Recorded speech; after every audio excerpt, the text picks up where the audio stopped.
such as Tom Brady, who are banned from any football-related activities with their team during suspension. Gordon will be permitted to remain with his team during this suspension. So we got all that, gentlemen. Max, should he be allowed to be around his team during the suspension? Yeah, I think it's a good thing. I think that it's a recognition that, and this does not mean that there's no personal responsibility for your own behavior. However, if you have a problem, and in the commissioner or in the league's opinion, being around the team can help you with what really is a personal issue, then that should be a good thing. It's good that they allow you to do it. Now, yesterday, the Alden Smith stuff came out, and I was on a soapbox about the hypocrisy of a league that tests for marijuana, yet is in bed with alcohol companies, right? The problem with always getting on the soapbox, though, about that issue is that usually when these issues come up, it's a guy with a problem. Or else why is he, if he's being suspended, he's been caught for it multiple times, and he knows that his financial future is at risk, and yet he still can't stay away from it, which means he has an addiction problem. I mean, I don't know how else you can read that. So the league, recognizing this, says, okay, here it's actually helpful for you to be around the team. Go ahead, get help. I don't think there's anything wrong with it. Really? That's right. I completely disagree with you. I don't think he should have been allowed around the team. And I'm going to tell you why. Because there's a rule that's in place that states that that's not what's allowed. Tom Brady has to suffer the consequences. Now, we could sit up there and we could say, okay, Josh Gordon has a problem. He was absolutely spectacular in 2013. Had, 87 receptions, 1,646 yards. The next year, 2014, he only played 5 games. Was he injured? I don't think so. I think that had something to do with some kind of a violation. He was suspended all of last year. Why? Because they found another violation. And here he is now. Even though they're letting him back, he's going to be gone for the first 4 games of the year, just like Tom Brady. So let me get this straight. Tom Brady, model citizen and football ambassador, 4-time champion, universally recognized as the greatest quarterback of this era, one of the top 3 quarterbacks in the history of football. Oh, by the way, supermodel wife, the guy sit up there and rocks the Tom Ford suits just like we like to. The guy looks good. He conducts himself in pristine fashion, doesn't get into any trouble or anything like that. But because of deflated footballs, this dude is not only not playing 4 games, which I'm certainly, and we can get into that later because I don't have that much of a problem with that, but he's not playing football. He's not even allowed to be with his teammates. He can't even have them over his house for dinner. But a dude in Josh Gordon, who I like, but with all due respect, got some issues. And one of them is weed. And because of this, we're going to sit up there and deduce that he has a problem. And because he has a problem, we need to be a bit more lenient. We can be more punitive with somebody who is pristine. But somebody who has a problem, our empathy, our sympathy, all of a sudden usurps somebody like a Tom Brady, who has been a relatively stellar individual throughout his career. I find this decision reprehensible on the part of the NFL. Not because of Josh Gordon per se, but because of the inconsistency. What I'm saying is if you know you're going to do this for Josh Gordon, then turn around and do the same damn thing for Tom Brady. Who are you and what have you done with Stephen A. Smith? What are you talking about? Stephen A. Smith, I know, is clear thinking enough to clearly see the difference here between a violation, which certainly isn't performance enhancing. If anything, the message that the league wants to send by even testing for marijuana is it does the opposite of enhance your performance, is that it's bad for your performance, that it's bad for you. Tom Brady, in the opinion of the commissioner, who by the CBA has the right to adjudicate this stuff. Yes. Tom Brady, in Goodell's opinion, and I happen to agree with the commissioner, cheated or probably cheated to gain an advantage. Are you going to say that there's somehow a moral equivalency or there should be some kind of legal equivalency in terms of how the NFL metes out punishment between, on the one hand, a personal issue with substance abuse, which does not enhance performance, and on the other hand, a player who willfully, likely cheated for a team that was caught taping practice in the sorry, past? just in case you were wondering, I didn't stutter. I know what the hell I said, and I mean it. The fact of the matter is, Max, this is the bottom line. The 4-game suspension is the 4-game suspension.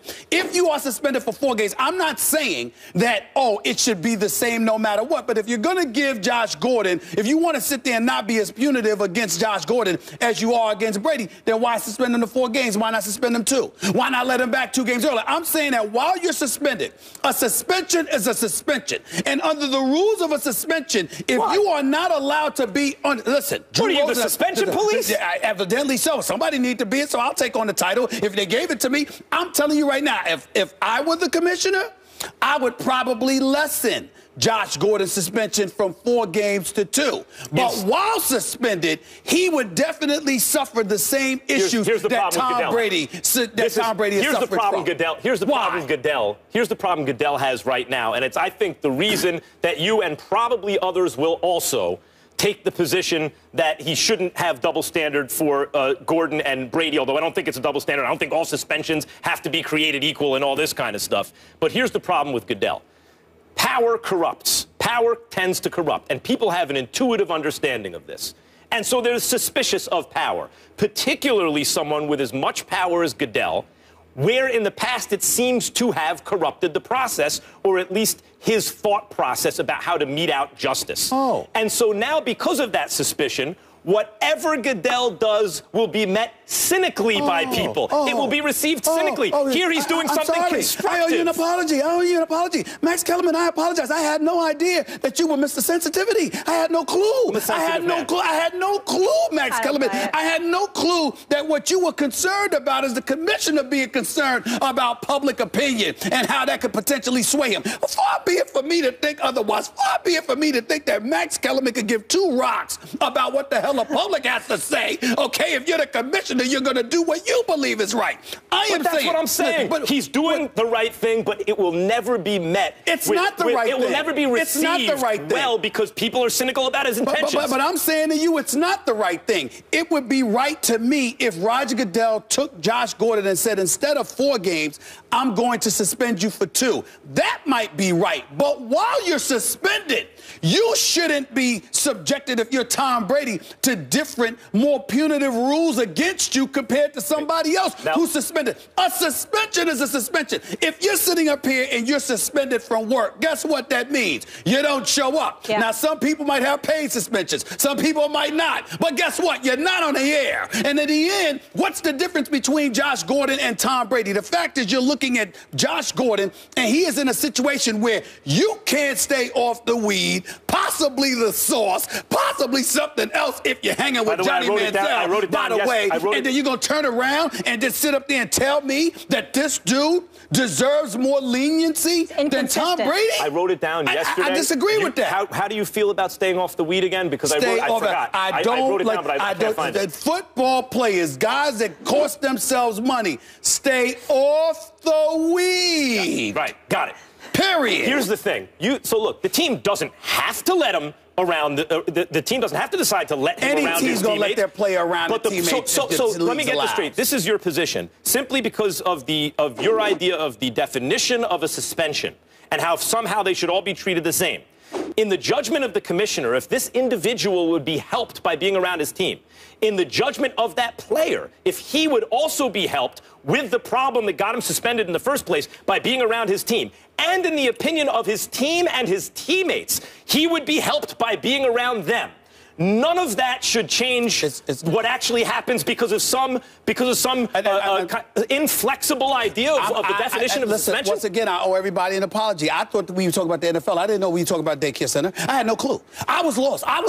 Somebody didn't tell me that the NFL is a daycare center. Somebody did not tell me that we're talking about a daycare center. Right. It's a grown man. And by the way, if you need to be around your teammates all the time to refrain from engaging in detrimental activities, okay, then guess what? There's no hope for you any damn way. Well, He was gone all last year, 2015. He was gone all last year. He only played 5 games in 2014. What the hell were you doing then? We could surmise, but in the end, what it comes down to is this. If you're going to be a member of the National Football League, you have to have the requisite discipline to make sure that you refrain from activities that could cost you your career. But not in the opinion of the commissioner, Josh Gordon, the team, or his teammates. Not in their opinions who are actually going through this. That is true, but they ain't on First Take either. We addressing this, and I'm telling you how I feel. I don't give a damn how they feel. I'm telling you what I feel, and this is what it is. They're wrong as far as, not the Browns, not Josh Gordon, but I think the commissioner in this instance, you can correct. They don't have to follow his advice. You can rectify this. Allow Tom Brady to have his teammates over his house. It's a Sunday, dog. It's a Sunday, Max, and I decide I want to have the team over for dinner. Sunday dinner. I can't do that. Tom Brady, he's an American citizen. Don't get me wrong. I am no person that's been all over him. But he is an American citizen. No, he's not. He's a citizen of the NFL. That too. Roger Goodell, once you sign that CBA as a labor union, he owns you. I totally agree. Sold. I totally, I won't go that far, but I get where you're coming from. But in the end, what it comes down to for me is that Tom Brady doesn't deserve being suspended for 4 games. Fine.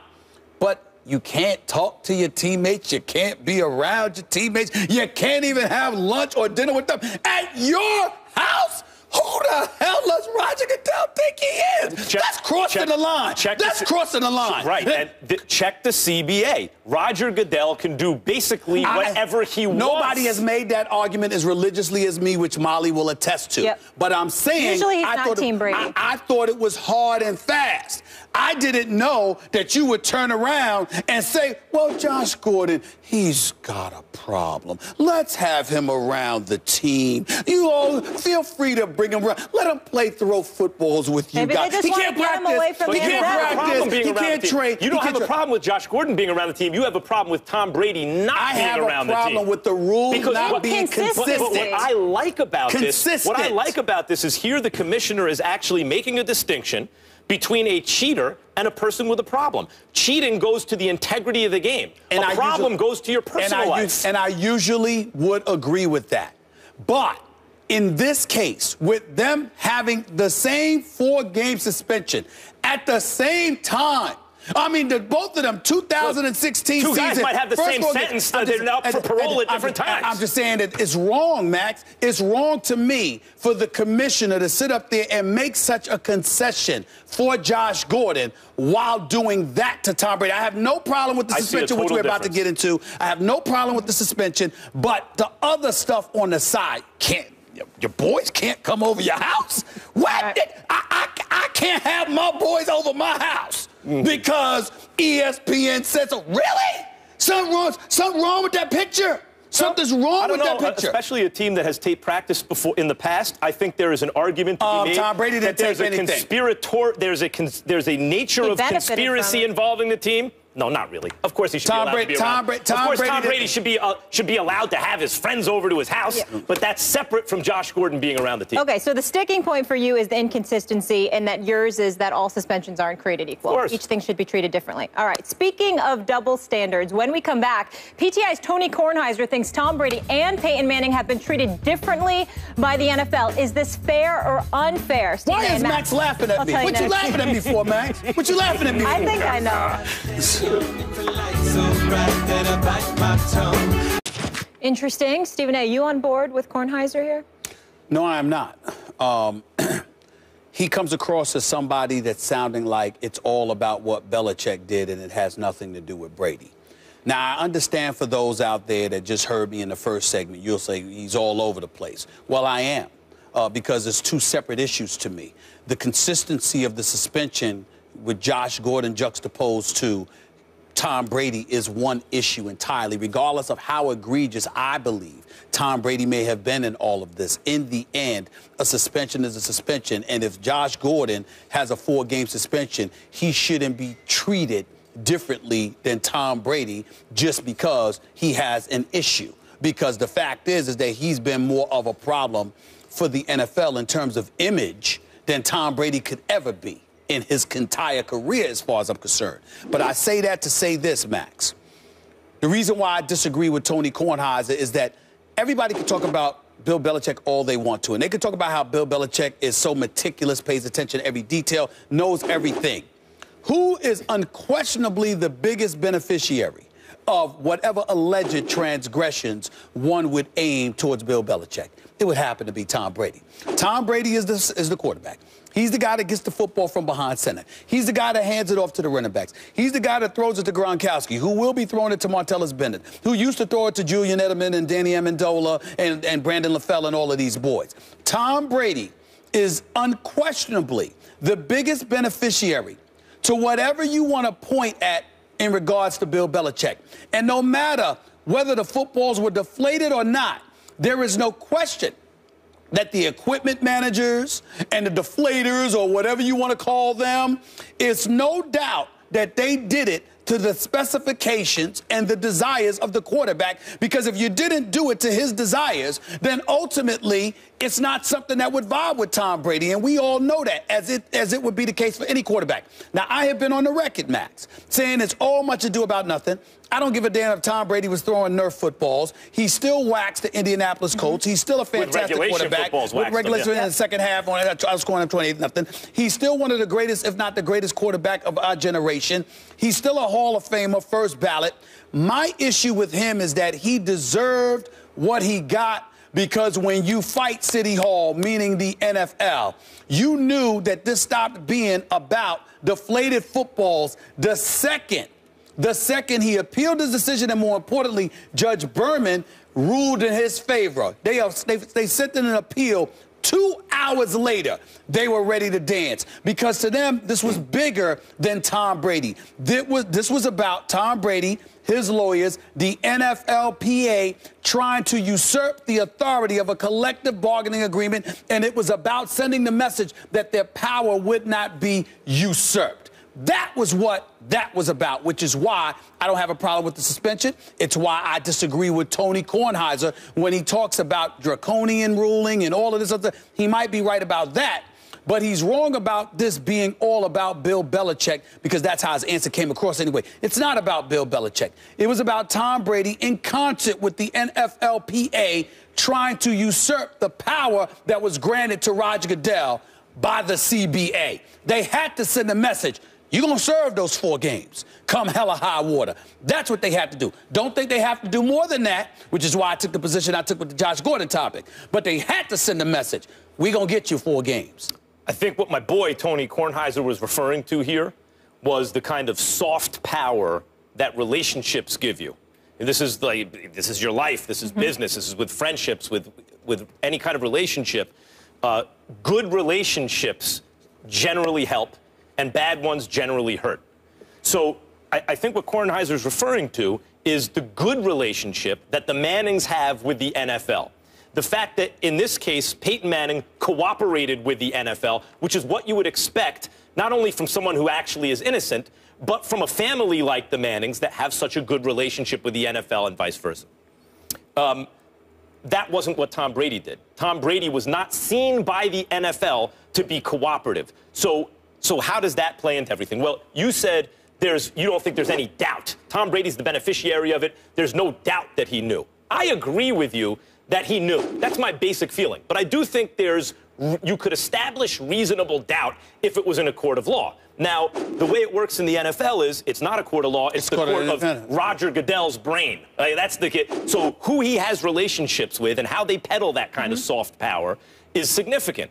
In the case, for example, you were talking about this not long ago, O.J. Simpson trial. I didn't follow that particularly closely. You couldn't really escape it at the time. But I was annoyed that they broke into the Knicks coverage of the finals to show the change. But why did I think O.J. did it without even paying super close attention to the trial? Because I felt he left a confessional suicide note, put a disguise and cash in a bag, and headed towards Mexico. That's all I need to know. Now, in a court of law, if I was a juror, maybe I acquit him given a trial. But in my own personal opinion, I would think, the guy did it. Right. So Goodell is using that kind of standard, not beyond a reasonable doubt with Brady, but do I think he did it or not? And like me, he looks at it, he goes, smashed cell phone, et cetera, et cetera. Yeah, I think he did it. And because Brady didn't cooperate to the extent that Peyton did, and because the relationship isn't the same as with the Mannings, that leads to more draconian punishment. Okay, that leads to more draconian punishment, but at the same time, it doesn't absolve Tom Brady in the court of public opinion because there's this belief that really Bill Belichick is the culprit, not him. Do we believe that Bill Belichick has something to do with it? You're damn right, because of how meticulous he is. But you can't absolve Tom Brady as if he's innocent Abe. That ain't gonna fly. And as it pertains, let me get to your OJ questions. You brought up OJ, not me. Let me bring up OJ Simpson. Let me see this. Let me say this. Your synopsis about O.J. Simpson, what you just threw out there, that's the white version, with all due respect. Let me give you the black version. Let's hear it. We didn't need to see some letter and then him racing for Mexico. There's plenty of innocent black folks that would have done the same thing. Where to me, O.J.'s guilty is the blood trail. The blood in the Bronco, the blood on the premises, and all of that other stuff. That's where he's guilty, as far as I'm concerned. That's where his behind deserved to be, under the jail. Okay. But having a note and trying to get to Mexico, there's plenty of brothers that's going to do that that's innocent. Let me tell you something right now. There's plenty of brothers that's going to do that because in this system, you don't necessarily believe that people are going to assume you're innocent. A white woman dead, you were formerly married to her, domestic violence, et cetera, et cetera. Okay, point well taken. That's right. Include the blood. He should be under the jail. The point is that even with the blood, given what the defense did, you could understand where a juror, based on the way that case went, would say in a court of law, I don't see enough evidence to say guilty because the standard is beyond a reasonable doubt. But that's not the kind of decisions that people made in the O.J. case personally. They thought, fine, in a court of law, I'd say one thing. But here in my own brain, I say something else. And Goodell is not held to the standard of a juror in a court of law. He's not held to the standard. To a personal You're right about standard. that, and we're not disagreeing with that. What I'm saying is that when Tony Kornheiser goes on the air and gives the impression that this is just about the Patriots, this is just about the Patriots and Bill Belichick being targeted, and Tom Brady's essentially the sacrificial lamb. Hell no. Well, would you say this? He's more than that. The Tom Brady is he collateral damage? Listen. Is he collateral damage going after Belichick? For the league going after Belichick. No. He's not collateral damage. Well, you could say it like that if you're saying, okay, we couldn't get Belichick, so we're going to get Tom Brady. Again, to me, why I wouldn't classify him as collateral damage, because it gives the impression that he's really innocent, but he's suffering. I don't believe that Tom Brady is innocent. I just don't care about the significance of the crime. Let me remind you something else about why he could be the collateral damage going after Belichick. How did even Deflategate come up, right? It's because Belichick, who is the great, listen, even thinking... He said, ask Tom Brady. Look, I think that Belichick is the greatest coach of all time. I think Brady's the greatest quarterback of all time, and I think they cheated. I don't think that diminishes them enough to take them out of that top spot. But because super competitive people look for advantages like that sometimes. Well, I'm sorry. I disagree with you there. I think they're both great. They're both Hall of Famers. But if we were to find out, if we were to wake up one day and find out that Bill Belichick cheated all along, I can't give him the edge over Bill Walsh. My point is, I can't give Tom Brady the edge over Joe Montana. Okay. I could see that argument, too. I'm just saying I think very highly of their ability. So do I. Belichick, part of his greatness is his ability to manipulate the rules, to exploit rules in ways they weren't intended. So how did this all come up? What the Ravens thought was an illegal formation, which wasn't an illegal formation, but in the offseason became an illegal formation that allowed the Patriots to win that game or score on that play. That really rubbed everybody the wrong way, rubbed the Ravens the wrong way. And I think Baltimore then sits back and goes, okay, fine, smart guy. You got us. Once again, you've outthought us. You've manipulated the rules. You exploited them in ways they weren't intended. And you've done it, I guess, by the letter of the law, even though you violated the spirit of the rules. But you know what we happen to know about you? We happen to know that you also violate the letter of the law, and we're going to bust you for it. And so they gave everyone the heads up. Well, let me tell you this. And that's about relationships. That's about how you treat people. I agree with that part, but what Brady is then the collateral damage going after Belichick.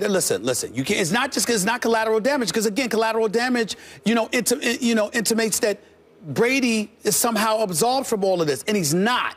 Brady is guilty to some degree. Now, he might have been going along. There's no way he knew nothing. There's no way he knew nothing. And not only that, I'm going to go on there and I'm going to revisit. I know WEEI and everybody's going to get on me because they called me on their air to interview me about this when I called Tom Brady selfish and a bit uppity. And I stand by that. I ain't stutter one bit. Here's why.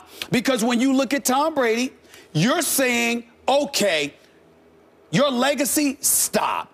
Y'all don't give a damn about what people think. You're the Patriots. You never have. Okay, Mr. Kraft might, who I just revere, but Bill Belichick and Tom Brady don't give a damn about what the public thinks. We understand that. Tom Brady cared about those games. Certainly didn't care about his money because he got suspended a year earlier. It had cost him $1.8 million. In this particular instance, it cost him $235,000 because he got his money front-loaded with the signing bonus and everything. So we know he got over monetarily. But that's not even a big issue with him. The big issue was making sure he did not miss any games. That's what he was fighting for. That's all he was fighting totally for. Disagree. And this notion that Tom Brady somehow cared so much about his legacy. Let me tell you something. You could have taken it to the Supreme Court. That wasn't going to change what people thought. I totally disagree. People who believe you're guilty, believed you're guilty. People who didn't believe it because there was nothing about the case that said otherwise. Tom Brady had to demonstrate, particularly to his constituency, I mean, people in New England who swear by Tom Brady, but also to some undecided folks. He had to show that he was innocent, that he was being wronged. And the way to do that is to appeal it and appeal it and appeal it. And remember, according to New York state law, because it was an arbitrator, even if he gave false testimony, it wasn't necessarily perjury. So he didn't necessarily put himself, even if he wasn't telling the truth, in a position to get into further legal trouble. Not necessarily.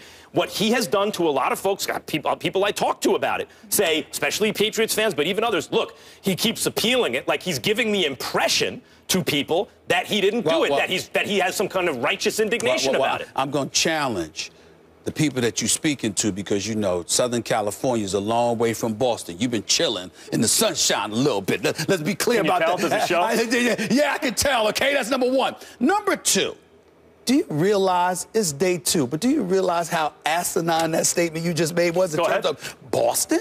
But these people, he had to convince them that he was innocent. He's Tom Brady. He goes out there and says from day one, look, I'm innocent, but I don't really feel like being bothered. They would have said nothing because he's Tom Brady. Yeah, but you know what would have happened? Tom Brady. I mean, you gotta be kidding me. What happens to those Tom people Brady is when they argue. I had an argument with a producer today who's a Patriots fan. And what he said? And what he said? What she said is... I'm sorry, I apologize. What she said is that the rational part of the brain shuts down when you talk to Patriots fans. She said this in so many words. She would deny this, but this is what I took from it. And if it's Tom Brady, right, no matter what, it's the Patriots and they're all good. However, if Tom Brady didn't appeal anything, and for the rest of time, everyone could throw in their faces, come on. He took his punishment. He wasn't going to do anything. He said he was going to appeal. Stop it. He didn't do it. They That's lose ridiculous. All those arguments. That's ridiculous. I mean, Tom Brady passed gas they call it perfume in Boston. We all know it's true. It's just the truth. And he can do no wrong. Just stop it. Have you seen Ted 2? Have you seen Ted 2? No, I have. You need to see Ted 2. I have not. Well, has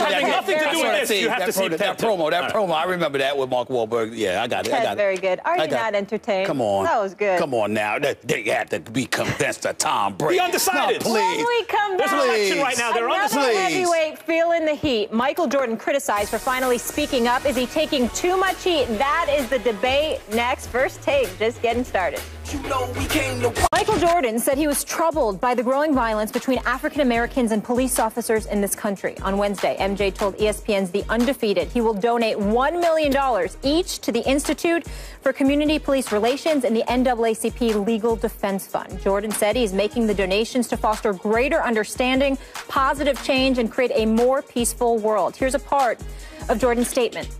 Quote, I am saddened and frustrated by the divisive rhetoric and racial tensions that seem to be getting worse as of late. I know this country is better than that, and I can no longer stay silent. We need to find solutions that ensure people of color receive fair and equal treatment, that police officers who put their lives on the line every day to protect us all are respected and supported. The problems we face didn't happen overnight, and they won't be solved tomorrow. But if we all work together, we can foster greater understanding, positive change, and create a more peaceful world for ourselves, our children, our families, and our communities. Here's Carmelo Anthony on Jordan speaking up. I thought it was brilliant and about time, you know, that he stepped up, said what he said, because he's, at the end of the day, amongst us, he is our face. I mean, he's a African-American, a very powerful African-American. So for him to step up in the midst of these times right now, it was very big on his behalf, and not also just step up. You know, it's not always about money and giving back, but for him to step up and put his money where his mouth at, I mean, the timing was perfect. Stephen A., is Jordan taking too much heat for what he did? I believe he is. You know, first of all, as a black man, would I have liked to have heard Jordan speak up more on issues a la Jim Brown, Bill Russell, Muhammad Ali, Curt Flood, Kareem Abdul-Jabbar, etc.? Of course. When you are a member of a community that's widely recognized as being a bit disenfranchised and who feels, by and large, most of the time, relatively voiceless, to some degree, even in this day and age, of course you want somebody of Michael Jordan's stature to speak, to be a bit more loquacious and outspoken about issues. But it's one thing to desire that he does those things and be those things. It's another thing entirely to engage in condemnation directly against him because you feel he hasn't, ignoring so many other things that he has done.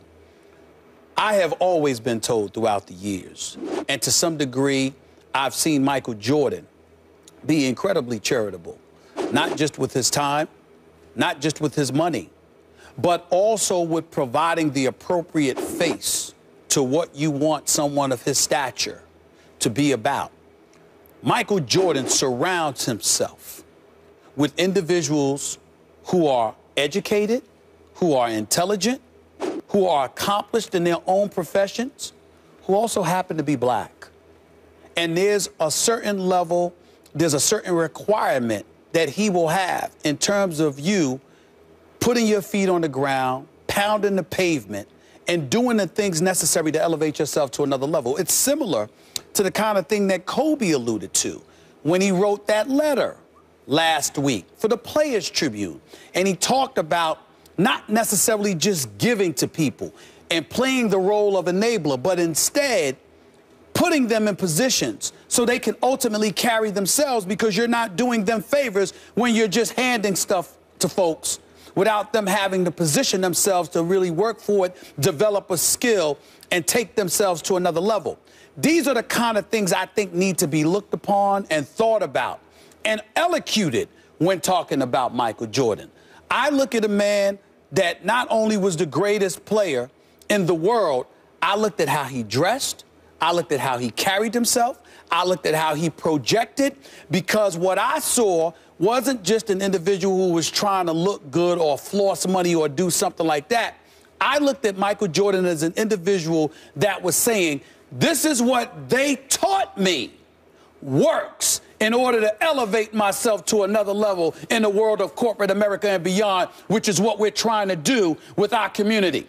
So look at me, to some degree, albeit, as an example of some of the things that you could do along the way.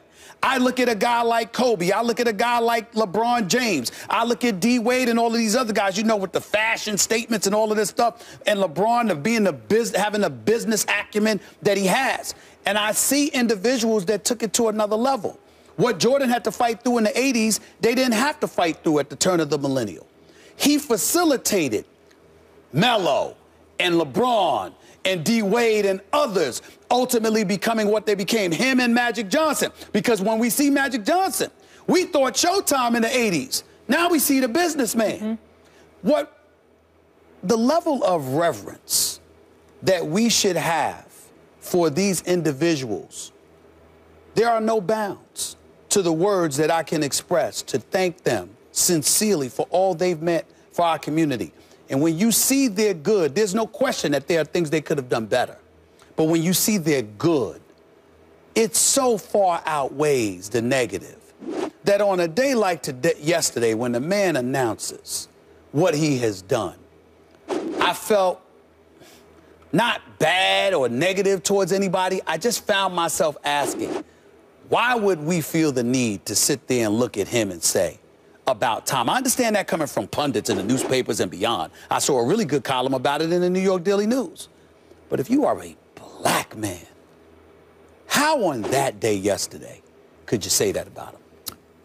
Michael Jordan is, no one's ever been better at, no one's ever been as good at anything as Michael Jordan was at basketball. Like, he's the great, it's, you know, indescribable how great he was. And kids who didn't grow up in that era will never even know, even though the statistical record he left behind also proves it, right? He was amazing. And I'm going to tell you something my late great brother Sam used to say. The time to criticize the fat person is not when they're getting back from the gym with the sweaty wristbands, right? I know what you mean when you say that, look, on this day, after he just made this statement and gave $1 million or $2 million altogether and tried to do it in a way that seems, at least on the surface, as a kind of unifying thing, now is when you criticize him? It's tough to find fault, really, with anything Jordan wrote or even with the way he allocated the money. And I saw Kevin Blackistone have a... I saw it, too. Yeah, and the headline was basically Blackistone telling Jordan how he should spend his money. Why don't you give $1 million to Black Lives Matter? And my first thought was, and Kevin, my guy from around the horn back in the day, I love Kevin Blackistone. My first thought is, why do you have your hands in Michael Jordan's pocket? Let him, like, he's... what's it? But then I watched it, and Blackistone went ham. I highly suggest everybody that you see it. Yeah, you got to watch this video. I mean, he Kevin went Blackistone around the horn yesterday. Whew. Yes. There's just this feeling with Jordan. This is the best way I could describe it. Not to criticize the fat person. They're coming back from the gym. The wristbands are sweaty. There's just this feeling when you read it, like, boy, who could criticize what he wrote or what he did? It's impossible. And then you step back and you go, maybe that's why I have this funny feeling. Because I can't exactly, Blackistone did a very good job of figuring it out, but I couldn't articulate to myself what gave me a kind of a funny feeling. And I guess that's what it was. That with Michael Jordan, you get the sense that no one could ever be offended. You know, my reaction to the headline about Blackistone originally was, who could be offended by what Jordan said or did? And then yeah, that's right. You can't be offended by what he said or did, I guess. And that's what the issue is. It feels like you're dealing with a professional politician in Jordan. And this is, though he has a lofty status, and he has a major impact in the business world, I understand, and partly as a result, a major cultural impact. Right. You still get the feeling that his response, when you watch Carmelo, you get the feeling that his response is a human and compassionate response, a real response. And with Jordan, you get the feeling like it's still somehow political, even in its apolitical nature. It still feels like it's too clean, like no one could possibly take exception, and that's the point. A friend of mine, he's a DEA agent. He wrote something. Just want to read this to you for a quick second, because this is relevant to what we're talking about. He said, MJ and others speaking up or throwing money at the problem isn't the issue. The law protects the PD officers, police department officers, for what ultimately, in some cases, amounts to murder, and that has to change.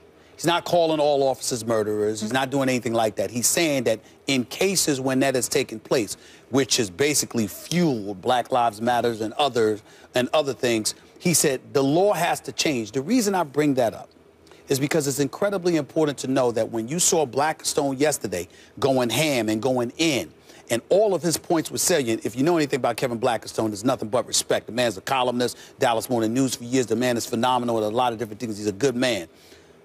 But the reason I bring up and why I respectfully disagree, even though I'm not disagreeing with any of his points, you're using the past to get on Michael Jordan now about what he should have done. No matter what way we want to slice it, people are looking at what Jordan didn't do in the past. But had Jordan done those things in the past, he wouldn't be the Jordan he is now in all likelihood, and therefore wouldn't be in a position to provoke change and bring attention to things now the way that he can. You make that choice. It was a different time, and everybody couldn't be Allen. Just like partly as a result of social media, and the democratization of media as a result, there's now an atmosphere, there's now a climate that allows Carmelo Anthony and LeBron James and Chris Paul and others and Dwyane Wade and others to take kind of this public righteous stand. Yes. In Jordan's time, the circumstances were not as conducive to it. So if he wanted to get to this level, he had to play ball in a sense. I have a question for you. Was the criticism based on the message that it was inauthentic and somehow some political or business motives, or more the timing, that it was too late? I think it was a combination of both. I think that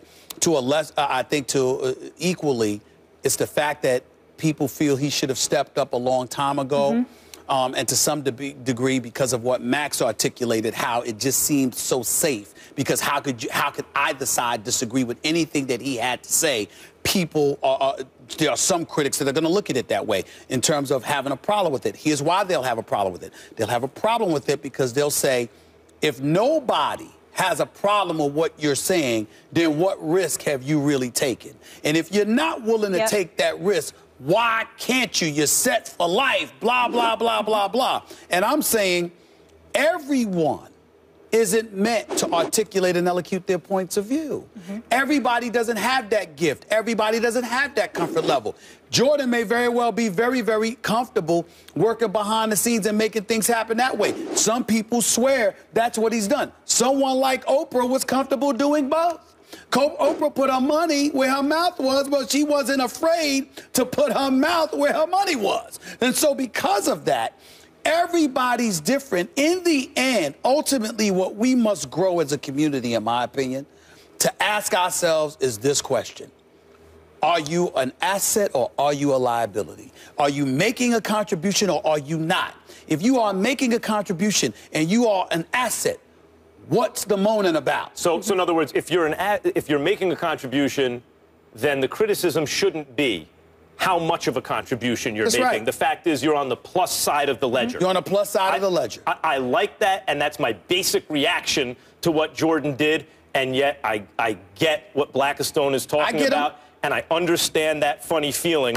It's very difficult to go through life on the level that Jordan is going through life and seemingly not offend anybody. It doesn't feel genuine. And there's something about Jordan, who was the most authentic player, who, I mean, like, he was himself, but off the court that feels that felt less authentic than some of the other people you mentioned, certainly during the 60s and early 70s when the climate was much different. But hindsight is always easy. You know, listen, we're very good at telling people what they should have done after they've done something. Maybe if somebody had come to Jordan and others and made specific suggestions prior to that, something else might have the other problem transpired. is, though? He followed, when you really talk about the psychology of this country, he followed Muhammad Ali. Like the next icon on the level of Ali, not that anyone's on Ali's level, but on a global level like that, apologies to Bird and Magic and everybody else, you know, was Michael Jordan. He was really the next Ali when you think about it in a global way. And that's a tough act to follow. I mean, because Ali was the polar opposite. That's right. But everybody ain't meant to lead, especially in that particular situation. You lead in your comfort zone. It's far more difficult to do it when you're away from your comfort zone. Of course. And speaking of assets, no one more powerful than Michael Jordan. So even though it's now, we're happy he's behind it, and hopefully this will provoke some change. When we come back to the diamond we go. The Yankees traded Aroldis Chapman to the Cubs. What is going on in the Boogie Down Bronx? More First Take in a moment. Stay here. Aroldis Chapman to the Cubs in a 5-player deal. Now, according to Joel Sherman of the New York Post, owner Hal Steinbrenner still wants this team to make a push for October and will not allow a fire sale. The Yankees still are entertaining offers for Andrew Miller, but the price for the reliever is very steep, a source telling ESPN's Britt McHenry. Stephen A., what do you make of the deal? I'm not happy about it because even though he won't allow a fire sale, I'm talking about Mr. Steinbrenner. You know, I'm a diehard Yankee fan. You know, I think George Steinbrenner is the greatest owner in the history of mankind. I love my Yankees. I miss Derek Jeter very, very much. But right now, I don't even know the Yankees. So Even though I didn't like it per se, I totally understand it. It's definitely a move in the right direction because they're older, they're trying to get younger. I mean, when Teixeira and Alex Rodriguez are your mainstay and you're walking around acting like, you know, McCann is the second coming, even though he's batting .234 and, you know, all of this other stuff. I mean, what are you supposed to do? And I still keep hearing Carlos Beltran's thing. He's batting .308 in the games that he's played, but still in all, I just look at it from the perspective that it's not the Yankees that I know and love. Stars, you know, name recognition, box office attraction, et cetera, et cetera. So who are the three guys they got here? These are prospects. Gleyber Torres, he's a shortstop outfielder. Billy McKinney, of course, Rashad Crawford. You know, I give them credit, and they got Aaron Warren as well. So I give them credit where credit is due. They got young studs. These are prospects in the minors. Incredible upside, but nobody that was going to be utilized by the Cubs. That's the story with the New York Yankees. They're moving in the right direction, but damn it, they ain't winning anything anytime soon, and I'm accustomed to the Yankees winning World Series. When I think about the Cubs, can't knock this move at all. First of all, they're smart. Theo Epstein obviously has proven himself to be a brilliant executive, even though he's misquoted me from time to time in the past. That wasn't nice, but I'll deal with him when I see him. In the end, what this comes down to is that when you look at Theo Epstein, what he's done in Boston, what he's doing now in Chicago, he has built not just a contender, but the favorites to win the World Series. This closes the deal. He's right not to trade Schwarber, even though he can't play for you for the rest of the season because he's a stud. He shouldn't go anywhere. You got Rizzo and the crew and Castro and those boys. You don't mess with that. And then to go out here and to get this dude, Chapman, who's had about 30 saves, you understand, and you know, averaging about 30 saves over the last 4 years, 100 strikeouts. He's the real deal, and then some. When you look at it from that perspective, it elevates the level of expectations. But if there's ever a franchise who desperately, desperately, desperately needs it, it is the Chicago Cubs, who haven't won a World Series since 1908. The Theo Epstein is a moment of high leverage here where he could get another franchise like he did for Boston, and ironically, the Yankees might help him do it. Get another franchise hasn't won in 100 million years a World Series. That's why he traded his #1 prospect in the deal for Chapman. You know, and from the Yankees' point of view, they have a deep bullpen, so they're dealing from an area of strength. They have need in the farm system for good, young, talented players, so they got the area of need. Outfield, the shortstop, yep. All that. Yankees, here's why you don't recognize these Yankees. Because George Steinbrenner is gone, and in his place, Hal Steinbrenner is not as competitive as his father, clearly. That's, absolutely because not. This is all the result. I want to let people know what just happened here. Careful what you wish for. Major League Baseball, first they got all the steroids out of baseball, then all the offense went down, and then they aimed like a laser beam a new luxury tax with repeater offender thresholds very high, aimed at the Yankees, and it worked. Yankees probably not going to make the playoffs for the 3rd time in 4 years. And you know what's happened since then? Everyone stopped caring about baseball. So, like, careful what you wish for. I hope everyone's happy right now. Hal Steinbrenner has this luxury tax he really needs to get under. He has TV partners, and they own the Yes Network and everything. They have to keep that money going, have to give fans the impression that they're competing every year. So he can't get under the luxury tax threshold and reset everything so we can jump over it again and really get all the players they need.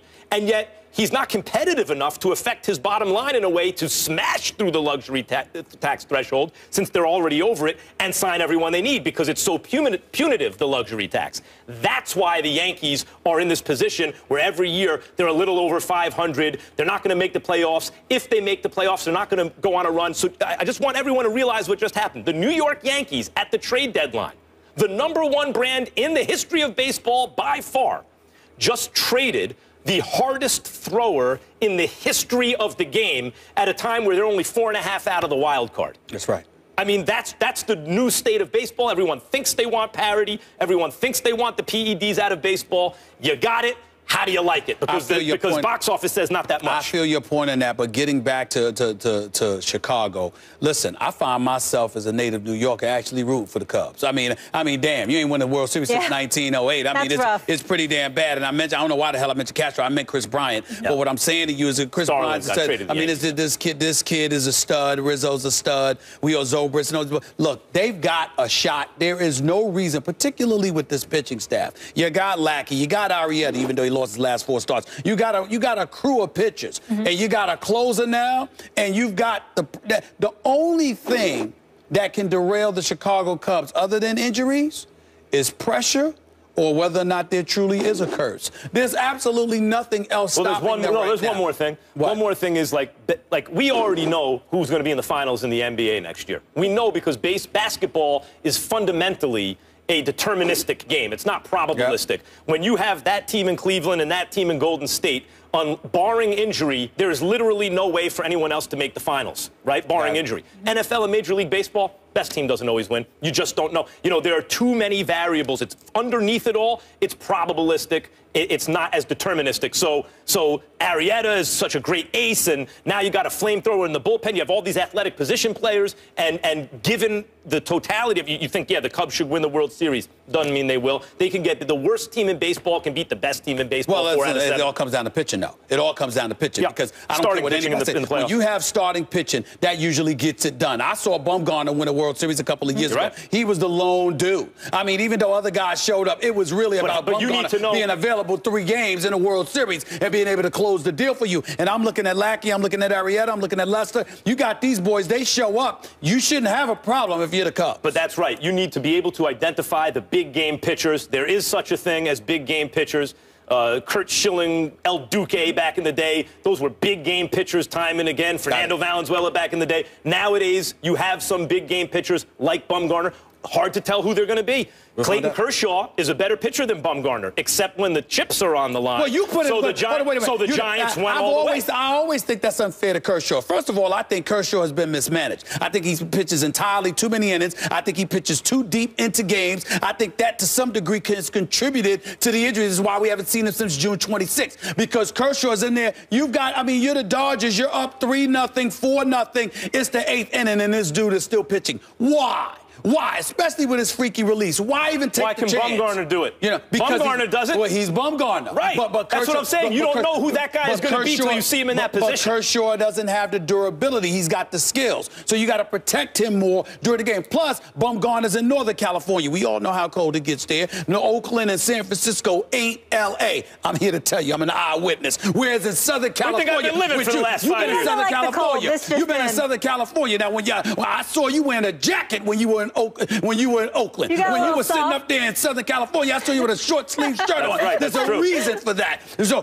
keep your arm loose. Nothing wrong with that. You got to protect Kershaw. They didn't do that. Yeah, they didn't do that. Kershaw's pitched a lot of innings. That's right. All right, we'll leave it there. The pressure seems to be the theme here on today's show. Coming up next, we stay in New York. Carmelo Anthony has been leading the way lately on social issues. How much pressure does this put on taking a stand for social change? So 2 weeks ago, he posted a photo. You can see it here. Bill Russell, Muhammad Ali, Jim Brown, Kareem Abdul-Jabbar with a lengthy message, essentially declaring the time is now. He's all in. It's time to demand change and to take action. Then he followed that up by joining LeBron, Chris Paul, and Dwyane Wade, opening the ESPYs with a call to action. And I want to point out that this was the players' idea. They reached out to the ESPYs for this. Then yesterday in L.A., he held a town hall meeting, inviting members of the community, police officers, Team USA, WNBA players who sat down, discussed the racial tension that's plaguing our country and how this can properly be addressed. So, Max, now that Melo's an activist on the court, is there more pressure for him to win? Less pressure. Less pressure for Carmelo to win right now. First of all, he has the respect of his peers. Yep. In fact, if anything, and he's a great player, he's among the greatest, I won't even say offensive players, he's among the greatest ISO scorers in the history of basketball. There's nothing he can't do. Paul Pierce was asked, who's the toughest guy to guard? Carmelo Anthony. He has the respect of his peers. In fact, he's usually rated, for a lot of his career, he was top 5, still rated by, as top 10 by most, put ahead of guys like Paul George when he was no longer better than guys like Paul George, who are real two-way players. But he has that kind of respect from his peers because they know the things he does, the things on the court, are extremely hard to do. They know he's mastered every kind of aspect of one-on-one scoring. They can't, and they know how hard it is to do. So they're like, wow, he's this great player, and he's put in certain ways, not on LeBron's level, because no one is, but on the level more or less of guys who are better than him, like Durant. I think there's a recognition now, as people are getting more sophisticated in terms of the way they evaluate players, that he's not quite on that level, that he's on a franchise until very recently was dysfunctional, and who knows still, Dolan still owns the team. He's in a position where, Derrick Rose's delusions of grandeur aside, no one's really expecting. Maybe they'll win a playoff series if everything comes together for them right now. He's not even really the centerpiece of the team's plans in the long term, which is Kristaps Porzingis at this point. And he's physically a little bit in decline. He's been hurt. You look at his numbers, they're down, even on a per-possession basis, that kind of stuff. And he's playing in a league where his style of play has become less important over time. It's gotten much more to a kind of spread, pick and roll, open offense, and he's a kill you in ISO type of player. So I think because of all those things, people realize a championship may not be in the offing for Carmelo Anthony. And by attaching himself, and I don't want to say attaching himself, leading on important social issues now, he's actually, I think, in a strange way, alleviated the pressure to do something on the court. He has become something different than just a guy who needs to win a championship to validate his career. Finish? There's a pause. I'm nervous. I completely disagree with you. And it's difficult for me because there are very few people that I'm more fond of as a professional athlete than Carmelo Anthony, who I've known personally for over a decade. He's a good brother. But I say this not just to you and the audience out there. I'll look Carmelo Anthony dead in the face while I deeply, deeply, deeply appreciate all the things that he is doing in the community to bring attention to the plights that we're all suffering from, not just as a community, but as a nation right now, and bringing attention to it. While I deeply appreciate that, my brother, I'm also a Knicks fan, and I'll be damned if there's less pressure on him to win because of this. You must be crazy, Max. You must be crazy. Not the first time I heard that accusation. When I walk into Madison Square Garden this year... You're expecting a championship? No, I didn't say that. But what I'm saying is, don't tell me there's less pressure. And I'm going to tell you why. Carmelo Anthony has been in the NBA for 13 years. He's been to the playoffs 10 times. He has gotten out of the first round twice. Now, I'm sorry. No. Black Lives Matter, social issues, I get it. I'm with you. Tell me when and where I'm showing up. But when I roll up into the Garden and I watch you in that uniform, I expect more. You making $122 million. You average 25 points per game for your career. This brother shows up in the postseason, averaging better than 23. Okay? You got out of the first round twice. Now, damn it, no. But what does that tell you? Listen, let me tell you something right now. Has he been overrated? Wait a minute. I'm not going to sit up there and say him as a talent has been overrated because I know offensively he's the real deal. But what I'm trying to say is at some point in time, think about the company you keep. Now, Chris Paul doesn't have a championship either. Here's my point. Melo has the most perfect name on the planet for him because for the most part, that brother's Melo. Melo's, we gonna be all right. Constantly positive, enthusiastic. He might get a little frustrated in moments, but for the most part, we gonna be all right, Stephen. Relax it. He ain't Lamar Odom. We go out to the crib. Relax. Don't worry about back in the day when they won a championship a few years back. No, Melo's not like that, but he is Melo. Why I can't say this about Chris Paul, even though Chris Paul hasn't won a championship either? Because Chris Paul is a pit bull, and it makes him sick to his stomach. You can feel it being around him. You don't even want to be around Chris Paul after he loses. He got attitude with everybody. He's just a pit bull. You understand? He wants it that bad. LeBron's a 3-time champion.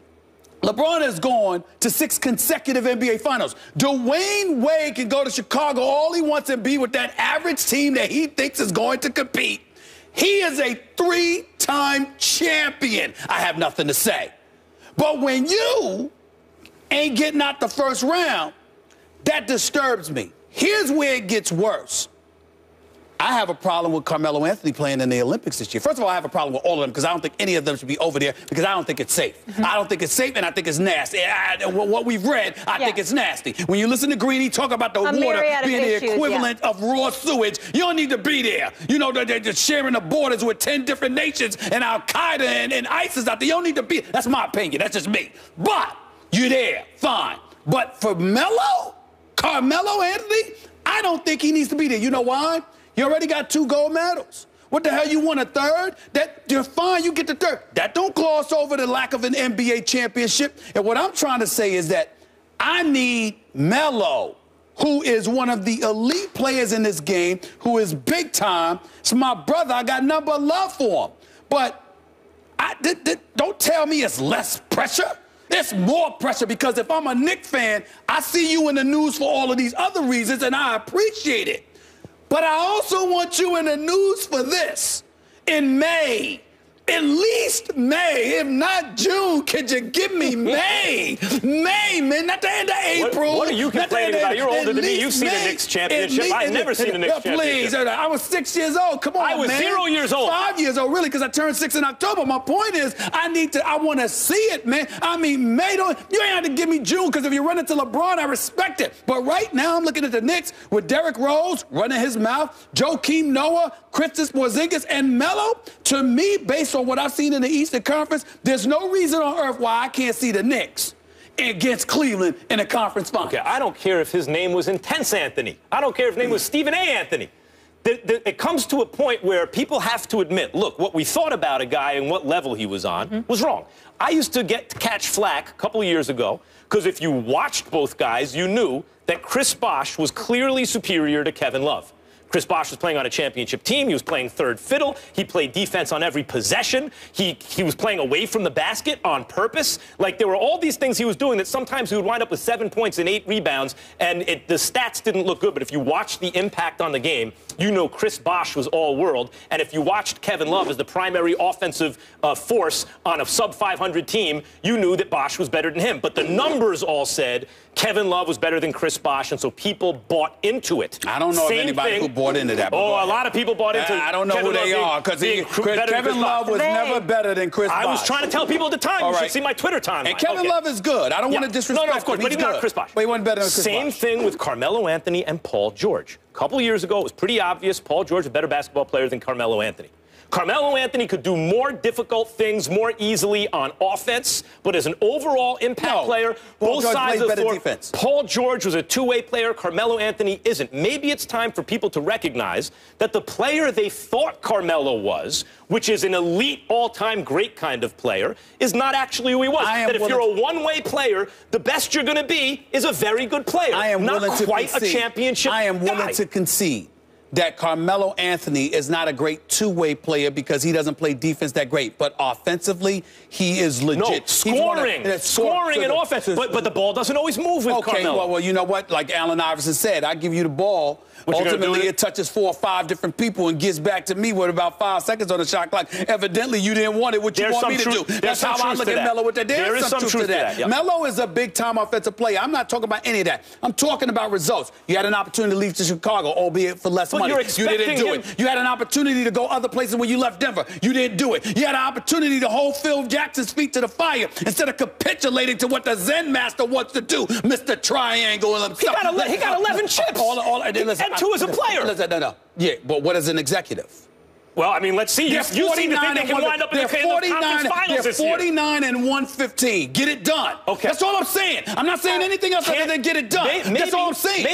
Maybe just admit the fact that Carmelo isn't good enough to be the best player on a championship team. I'm not willing to concede that yet. Here's what I take away from this. Melo with a call to action. We're giving him props. We all appreciate it. And now Stephen A. with a call to action back to Melo. All I'm saying is Stephen A. Anthony. That's what we want to see. Intensity. He is Stephen Anthony. We got to go to break. Everything that Melo is. We're going to break. Win, damn it. You've been off for a month. We haven't gotten your thoughts on Westbrook. We're doing that next. The Thunder have enough money now to offer Russell Westbrook a max deal. Should he stay in OKC? That is the question next. After losing Kevin Durant in free agency to Golden State, the Thunder have turned their attention to locking up Westbrook long-term and will present him with an extension offer. OKC now has the cap flexibility to do so following reports that Dwyane Waiters has signed with the Miami Heat. Westbrook is set to become an unrestricted free agent next summer. In the long term, he will make more money on a renegotiated extension this season than if he waits to sign a max-level contract next summer, even with the rising salary cap. So, Max, how should Westbrook feel about the situation going on in Oklahoma City? I want to do a Stephen A. pause here for dramatic effect. Wait a minute. This is a tough one, Stephen A. Because Russell Westbrook, when Kevin Durant wasn't playing the year before last, became the real Russell Westbrook. We saw really what he could do.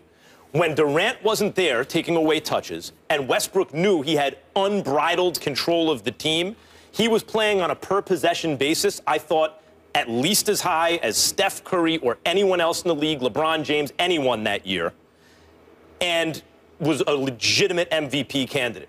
You could really see what he could do. The handcuffs were off. And in fact, when Durant came back, you saw he maintained that level, which is why those two guys, even with Ibaka not playing at his best, and even with a team that wasn't quite ready, almost went to the finals. And then who knows? Westbrook is also my favorite player. He is my favorite player. I'm not saying he's the best player. I'm saying he's my favorite to watch because he is unbridled aggression. You're dancing. The fire. Answer the question, Max. Stick and move. Go ahead. You're dancing. He's unbridled aggression, and that makes me love him because how often in your life do you get to see that at that high level? However, without Durant, he didn't make the playoffs, even though the rest of the team wasn't that bad. Didn't make the playoffs. Pelicans edged them out, and they were a worse team. They should have made the playoffs. They didn't. And in fact, this season, again, in crunch time, he and Durant, it maybe wasn't quite working. And Russell Westbrook has to ask himself now, why is this dude leaving me? So the question as to whether or not he should stay in OKC is what's most important to him. Does he want to win a championship, which I still think they can do in OKC because Presti is an amazing GM, and because they still have talent, and because now they have cap room to give him the money, and the cap's going up again next year, etc. Or is what's most important, and then now it's his team, or is what's most important to him to play in a big market and have it his team? Yep. How much is enough to satisfy his ego? What's the priority? I'm hoping that for Russell Westbrook's sake, that he just wants to win, and from a pure basketball point of view, stays in OKC. However, I suspect that's not going to be the case. I don't think that's enough for him. That aggression he shows on the court is a kind of reflection of his ego, and I love it, but I wonder if in certain ways it limits him. The direct answer to this question is that Russell Westbrook should do what the hell he wants to do, whether that means staying in OKC or going elsewhere. He is one of the top 5 talents in the game. I think he is big time. I think he is an assassin personified, the most ruthless competitor in the NBA today. Having said that, I don't think there's any way in hell he should sign the max right now. I think that Sam Presti, respected as an executive in this league as well as he should be because he continuously has fielded a contender. The fact of the matter is Sam Presti's resume is good, but it's not great. You lost Kevin Durant, okay? You let go of James Harden. You held your feet to the fire for about $4 million, all right? You know, Reggie Jackson is gone. Then Serge Ibaka obviously is gone. There have been others in the mix in between. There's a lot of talent that has come and gone through OKC. And I'm looking at Sam Presti, and I respect this man. And I've continuously called the Oklahoma City Thunder a stellar organization. They deserve our respect. Please don't get me wrong. But it doesn't refrain me from asking the question, what exactly are you doing to ingratiate yourself with these players? Because if you're Sam Presti, you know, when you let go of Scott Brooks and you hired Billy Donovan, did you talk to Kevin Durant before you did something like that? I'm just wondering. I mean, because when you have a small market team, you have to ingratiate yourself with players in a fashion that makes sure that they're receptive to you. You have to cultivate a relationship to some degree. I am not saying that Sam Presti didn't do those things. I am saying it's not something that comes across as very obvious. The players never, ever speak against him. I've never heard players speak against him. I also haven't heard them speak up for him. They respect him. They respect the job that he's done. They respect they respect the fact that he is the face of the organization from an executive position.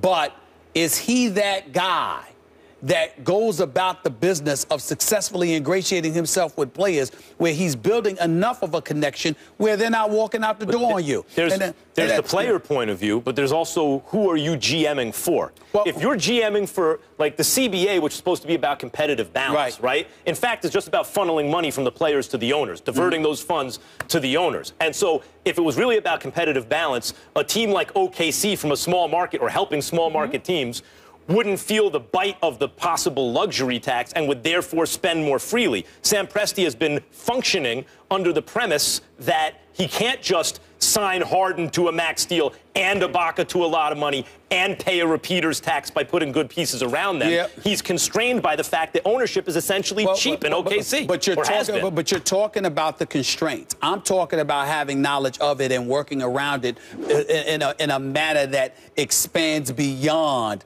dollars and cents. We all know that the cap is a restriction. We all know that you've got to deal with that luxury tax and the specter of it, hovering over you. We get all of that part. But you have two of the top 5 players in the world. James Harden has proven to be a superstar. James Harden he didn't mind leaving OKC, but he would not have minded staying had you been willing to pay him.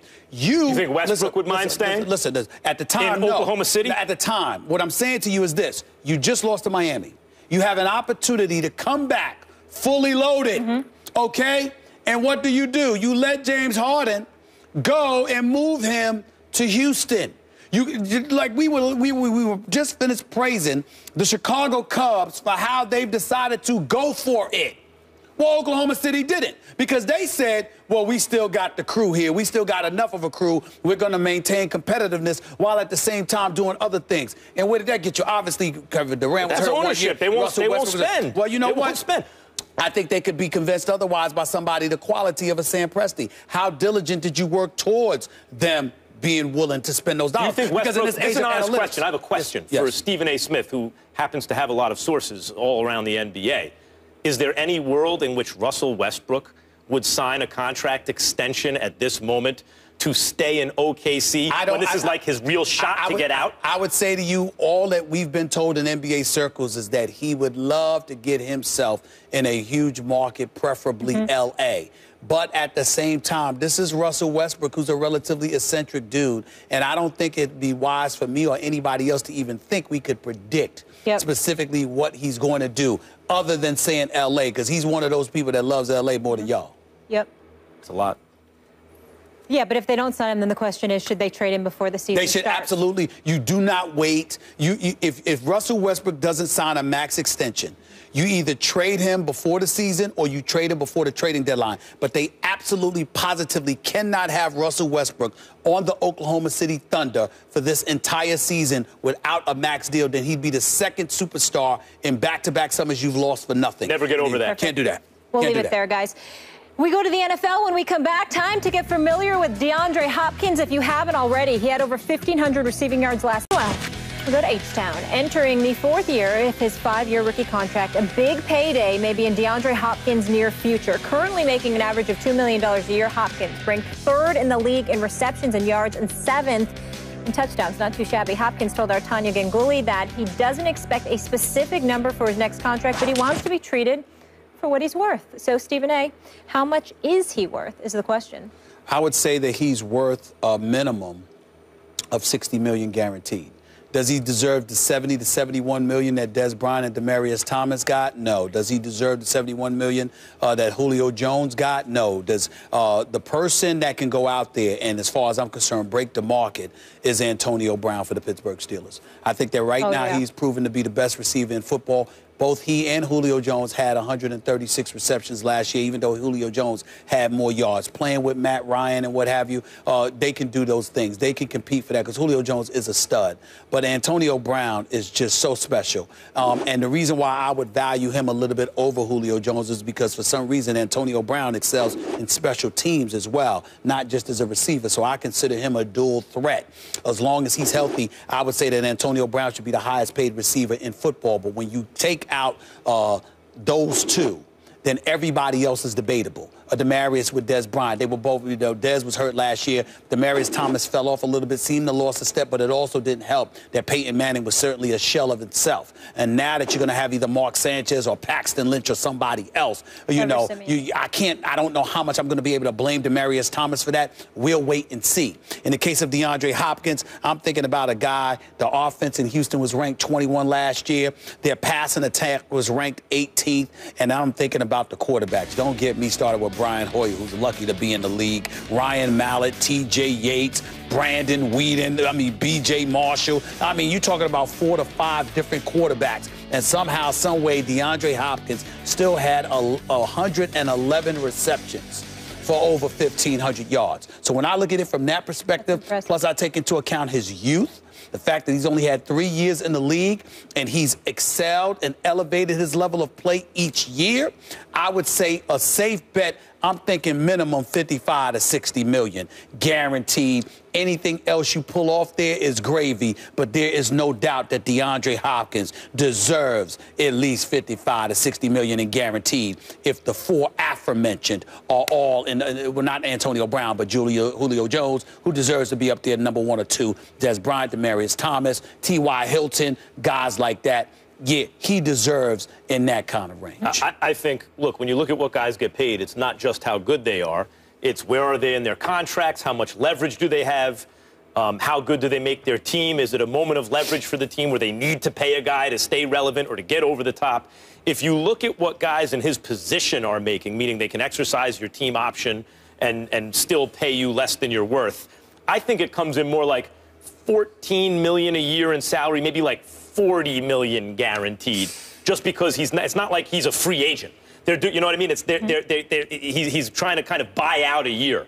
And I also think that Hopkins is the most underrated receiver in the NFL. You never hear his name mentioned. You mentioned a bunch of guys. I actually think when he's on the field, I think Antonio Brown, you're just tough to argue against him. I think Odell Beckham is right there, and he's ascending. I think Julio Jones rounds out. Those 3 guys are qualitatively different than everybody else, but I think there's a rung right